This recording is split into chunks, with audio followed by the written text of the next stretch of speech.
Welcome back to HQ, and today we'll be discussing on exercise selection and how it affects muscle growth. And are you maximizing all of your muscle gains with exercise selection? The fundamental science of muscle growth and the principle of it is that all exercise that recruit a muscle contributes to its growth. So even if you do like this, it still grows your muscle, your bicep. The caveat of this is that some exercises are ineffective or terrible for optimal muscle growth. What makes an exercise an effective exercise?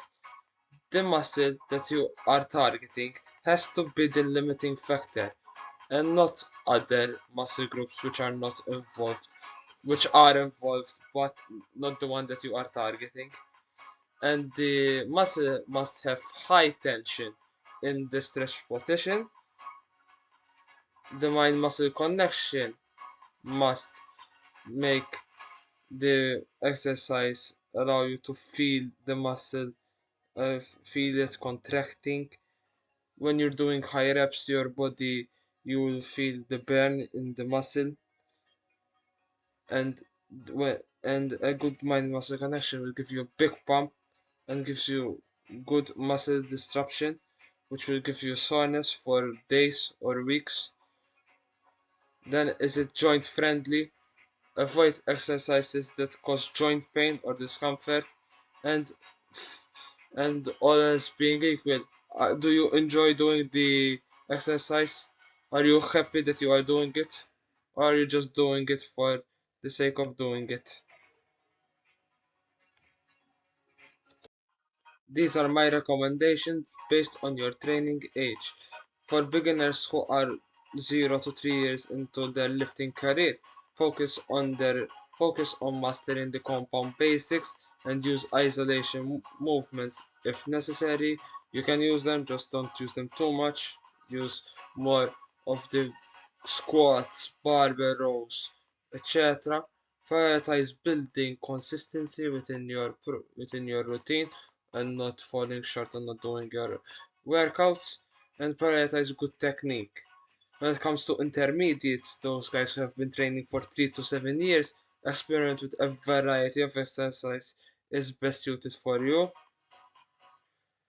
Use the criteria above that we mentioned in the fundamental science. Use the stretch, tension, mind muscle connection, your feedback. Give each exercise enough time to master the movement pattern. In this in this period, you should be doing exercises and doing more. But you need to give time. You need to learn the exercise. A good time period is around 4 to 6 weeks of consistently doing that exercise, and you will learn it.